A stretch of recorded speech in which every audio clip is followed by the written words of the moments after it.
We recently sat down to rank our top 10 most anticipated co-op games coming this year, and to be expected, we probably left out your most anticipated game like WoLong Dynasty. Sorry buddy, you were so close to making the cut.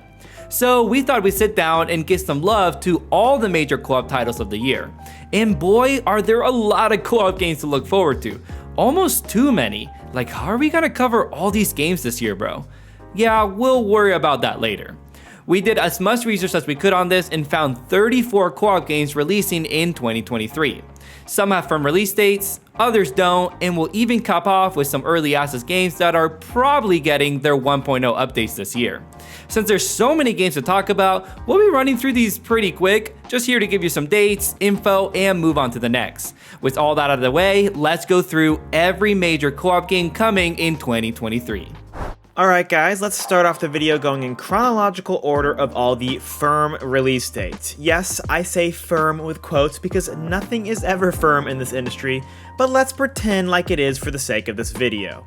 Superfuse is launching into early access at the end of January, and we're hoping to get some coverage on the channel. It's essentially Diablo but with superheroes, and we are down for that. It looks like we'll have some top-notch class customization too, and depending on when this video releases, it might already be out in the wild to try out. Blanc is a little two-player indie title to both PC and Switch in mid-February. It's got a super cute art style and is mostly just focused on puzzle solving, but hopefully will pack an emotional punch too. Feel free to break my heart, Blanc. If Fox and the Hound could do it, so can you. Our first big co-op title of the year is Wild Hearts, the first game to truly go up against the Monster Hunter franchise. No, we really don't count Dauntless. Like Monster Hunter, you'll be fighting big hulking beasts, but at least you'll have your cool Katakuri tag to help you defeat them, and of course your squad always got your back too. Wild Hearts will feature online co-op for up to 3 players with cross-play support. We're super stoked to dive into this when it releases on February 17th on PC and current-gen PlayStation and Xbox consoles. After a couple delays, we're finally getting Sons of the Forest, the survival horror sequel to The Forest, which we played and reviewed last year. Sons of the Forest looks better in almost every way, including new weather and weapons, as well as a really cool new companion system. It'll also feature online co-op for up to 4 friends similar to the last game. I can't believe the game is finally coming out, honestly. I can hardly wait to play this when it launches on February 23rd exclusively on PC. Destiny 2's next expansion is right around the corner, and we might be making our, I don't know, 5th return to this franchise. I mean, it's got grappling hooks. Need I say more? The Lightfall expansion is out on the 28th of February. Gabe actually got to play Patch Quest with Christian about a month or 2 ago, and they both walked away impressed. Its premise, a roguelite monster catcher with a home management component, sounds like a lot, but Call of the Lamb pulled it off, and in their short time, Gabe and Christian felt like this did too. It's coming early in March to PC with local 2-player co-op. I keep forgetting WoLong Dynasty is coming so early this year, and every time I remember that, it brings a smile to my face because truly this game looks amazing. As a follow-up from the developers of the Neo series, you can expect your typical Souls-like, but with a big emphasis on action. We're interested to see how it plays in co-op and if there's different classes that you can use to your advantage given the difficulty of the game.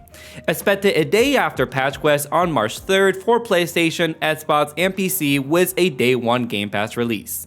While we may or may not be getting Payday 3 sometime this year, let me introduce you to crime boss Rockay City. I've seen this described as an organized crime game, which I guess is like Payday 3, but with a bunch of stars like Chuck Norris and Danny Trejo, and also it actually has a release date.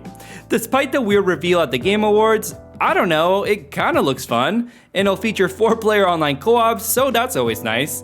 It's coming out fairly soon after its initial reveal, releasing on March 28th for PC and current-gen PlayStation and Xbox consoles. Gotta be upfront here, did not play the original Dead Island, so I'm not sure what to think of Dead Island 2. Obviously, it's a long time coming, so I'm happy for the fans of the series, but I'm waiting for a little more gameplay to let my hype train begin to roll. 3-player online co-op certainly helps, and with an April release date, a normally dead time in the schedule, no pun intended, maybe we'll check this out. A big title coming to Xbox is Redfall, which just recently got some more footage and a release date of May 2nd. This is going to be an open world campaign focused shooter, but with 4-player co-op. Andrew and I are interested because this is Arcane's next game after Deathloop, which was a huge hit. But honestly, we're also a little worried. We're not sure if the co-op seems as much of a priority as it should be, but luckily we won't have to wait too long to find out. Redfall will be patiently waiting for us on Game Pass to give it that old college try. Another series we've missed out on are the great Endless games, but we're looking to rectify that with Endless Dungeon, a game we covered on the monthly Plenty last year. This is a roguelite tactical action game featuring online co-op for up to 4 players. Each player has a unique class, which you know what that means, cool build diversity, and team synergy, our favorite co-op terms. It'll be out on May 18th this year exclusively on PC. Here we go again, talking about Suicide Squad Kill the Justice League. By now, you probably know the gist. 4-player online co-op, each member of the squad being very unique, it's developed by Rocksteady. Yeah, that pretty much covers it. Now, we recently saw a leak suggesting this may have a battle pass, which yeah, that's a bit worrisome. But hey, we're still cautiously excited for the game, okay? Suicide Squad Kill the Justice League launches on May 26th for current-gen consoles and PC. Last game was a firm release date here, and it's another one of our most anticipated games of the year. Yes, we're talking about Diablo IV. Look, we know there's a lot of ways this could go wrong. Blizzard hasn't exactly had the best track record lately. But everything we've seen of Diablo IV has us really stoked to dive into it with 3 other friends in online or local co-op. We're hoping for the best here, and I guess we'll find out for sure when it releases on June 6th exclusively on PC. The following games don't have firm release dates, but are expected to release sometime in the first half of the year. Fingers crossed we don't get as many delays as last year. Those of you who are hardcore Co-op Bro fans may remember this was our most hyped game after E3. And we're still feeling that hype months later. Nightingale is coming to early access and therefore PC sometime in the next few months. The latest trailer showed off the glider, and honestly, everything continues to look amazing in this game. Now, don't forget that the team is being led by Aaron Flint, who worked on Dragon Age, Mass Effect, and Star Wars The Old Republic. So yeah, I'm just gonna let that pedigree speak for itself here. Hyperlight Breaker was a huge surprise to us as it's a sequel to the excellent Hyperlight Drifter, but this time around it'll feature online co-op for up to 5 players. Not much is known about this one besides this really cool trailer, and that'll be out sometime in spring of 2023, so hopefully we hear more about it real soon.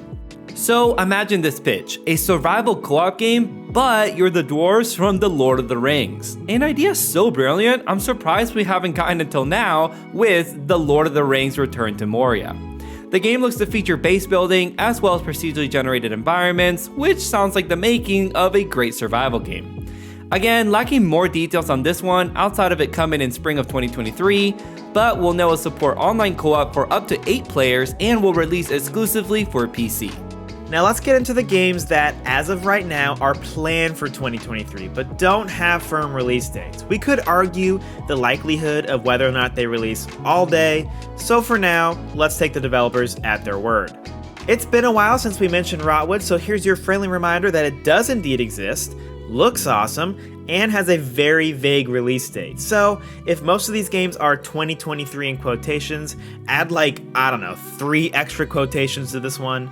Putting that aside, it's a co-op arcade brawler with modern animation and art style that looks top-notch. Hopefully, we're covering it more throughout the year.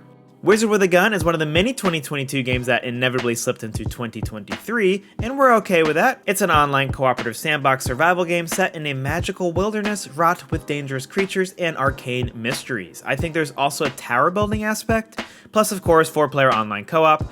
All in all, it looks cool, and again, we're cool to cover it this year whenever they decide to release it. So stop me if you've heard this one before. Skull and Bones got delayed. Yeah, it happened again. Look, we're throwing it a bone here in case someone out there is excited for this. It does include online co-op for the 3 friends, where each player can commandeer their own ship and thus create a little fleet with your pals. It's not exactly what we expected, but again, someone out there is looking forward to this, I think. Not even gonna pretend to know when this will launch, but when it does, it'll be on PC, PS5, and Xbox Series consoles. Arguably our most hyped co-op reveal from the Game Awards is of course Remnant II. Remnant from the Ashes is a game we recommend like all of the time, and we honestly didn't think that it'd ever get a sequel. Like the original game, this looks to feature online co-op for up to 3 friends in what will presumably be another roguelite Souls-like game. As far as we know, Remnant 2 will release on PC, PS5, and Xbox Series consoles. Okay, so this one's probably going to beat Rotwood out for the really not sure this comes out this year award. But hey, Contraband is slated for a 2023 release, so here we are. It'll be a 4-player online open world game where your squad takes on the role of smugglers exploring the fictional Southeast Asian world of the 1970s buy-in. It's an Xbox exclusive, so expect Game Pass, and yeah, let's move off this incredibly boring reveal trailer, cause it's all I got to show. If you've known me, Andrew, one of the co-op bros, at all, you know that I don't play scary games. But I played Outlast Trials with Gabe and Christian and walked away not just having a great time, but equally impressed with the co-op potential of this title. Smart objectives with co-op focused classes are a surprise for the series, but a new bold direction I look forward to seeing evolved sometime this year with the full release. Another sequel we weren't expecting is For the King 2. For the King is truly a great co-op gem that didn't really get the exposure that it rightfully deserved. So we're really happy that the team at Curve Games are back and have made practically every aspect of the game better, starting with these gorgeous visuals. Like the first game, For the King 2 will feature local and online co-op for up to 4 players. We really hope this comes out this year because we had a great time with the original. If it does, expect to see it on PC before it comes to consoles. Remember when I said we may or may not be getting Payday 3 this year? You sit on a throne of lies. Well, the developers would really like us to think that 2023 is in fact the year for Payday 3. This is the follow-up to the excellent Payday 2, which saw you and friends pulling off heists in 4-player co-op. Not much else to go off in this trailer. I know a lot of people have been waiting for this, and honestly, I'm happy to jump on the hype train along with them. Payday 3 is expected to launch on PC, PS5, and Xbox Series consoles, if we're to believe that it comes out this year. Put this one on your radar, it's River Tales Stronger Together. It comes from a team of indie devs who got it funded on Kickstarter, which is pretty cool. It'll feature local co-op for 2 players in what is a very cute 3D platformer adventure game. Go wishlist it on Steam or your preferred platform, as it'll come out on PC, PlayStation, and Xbox consoles as well as the Switch sometime this year. We covered Sentry on the monthly last year, and man, I am still really excited for this game. It is a co-op shooter built around defending your base in a co-op campaign for up to 2 players online. You'll barricade doors, set up turrets, and have intense shootouts. Looks right up our alley, and it looks to launch into early access sometime this year on PC. We try to play every co-op game we possibly can, but listen, we're human and we miss out on some from time to time, one of those being Moving Out. Thankfully, there's a sequel on the way, so we won't be sleeping on it this time around. Like the first game, Moving Out 2 will feature local co-op for up to 4 players, and the sequel will introduce online co-op as well. Moving Out 2 looks to up the ante with new interdimensional levels. As the tagline says, we're not in Packmore anymore. Honestly, great tagline. It'll be out sometime this year for PC, Switch, current and last gen PlayStation and Xbox consoles. Here's our wildcard for the video. Dark and Darker isn't a traditional co-op game, but rather an abstraction game like Escape from Tarkov or Hunt Showdown, but here was a D&D inspired setting. I have a tiny obsession with games like these, and I really do think that they make for some great co-op gameplay. We streamed this on the channel with Christian, Jake, and Andy during the last playtest, and while the game is a bit janky, it was honestly a lot of fun. Looking forward to hearing more about it this year. Whether it releases this year or not, it'll be on PC. You might recognize Wildmender from one of our monthly videos last year. It's a survival game where you're tasked with bringing the planet back to life. There are also some big baddies to fight, some secrets to find, and that classic open world exploration. Wildmenders is coming to PC and next gen and will feature 4-player co-op. Arc Raiders will be a free-to-play cooperative action shooter set in outer space where you fight next-gen AI robots. When we first saw the reveal trailer, we were blown away, but knew that there was zero shot it came out in 2022. We'll keep our fingers crossed it can come to PC and next-gen this year, but I wouldn't get my hopes up. And finally, let's cover all the early access games that we anticipate will launch into 1.0 during 2023. Don't write this category off, it has some of the best potential co-op games of the year. We get comments asking how in the world we haven't played Valheim on a daily basis now. And to that we say, you're right, there's no excuse. The only alibi I can possibly come up with is that we've been waiting for it to come out in 1.0. Yeah, that sounds like a good excuse. If you're not aware, Valheim is a co-op survival game set in a really cool Norse setting. A given server can feature up to 10 players in online co-op. The game is currently available on PC as well as PC Game Pass, with a full 1.0 release coming sometime this year and hitting Xbox consoles in spring. In case you missed it, V Rising was our #1 co-op game of 2022. So yeah, you can say we're pretty stoked for the 1.0 release. V Rising is a co-op survival game where you play as vampires. It features a robust base building system, different skill trees, epic bosses, different biomes, honestly, just so much stuff, can't possibly list it all here. It also features online co-op for up to 10 players, but there's various different server options to tailor your game. The current package on PC is already pretty substantial, so we can't wait to dive into everything they add with the full release. Core Keeper was another early access title from 2022 that got a lot of good buzz. You and up to 8 friends can mine, build, fight, craft, and farm your way through the endless caverns of Core Keeper. Looking at their roadmap on Steam, there isn't much road left to travel, so we're thinking we see a 1.0 come this year. If it does, get your PC bros ready to go. To finish this list, we have Baldur's Gate 3, set to release out of early access into 1.0 in August. Easily our most anticipated co-op game of the year, and cements the 1.0 block in this video as our strongest section. I mean, seriously, all of these games are worthy of co-op game of the year in our book. Let me quickly catch you up to speed. Baldur's Gate 3 is the next big RPG from Larian Studios, who created Divinity Original Sin 2, an all-time classic. There are multiple classes, open world exploration, tactical turn-based combat, and both local and online co-op. It's got it all, and we are 100% going to be there for the launch in August. Thanks everybody for watching. If you want to support us, please consider subscribing or following us on socials for more co-op content. We're even on TikTok now, which is pretty cool. You can also check out our new merch store for our retro-inspired collection, including some cool tees, a tote bag, and even some stickers and a mug. You can find the link below for all that. Thanks again. We'll catch you next time on another episode of The Co-op Bros.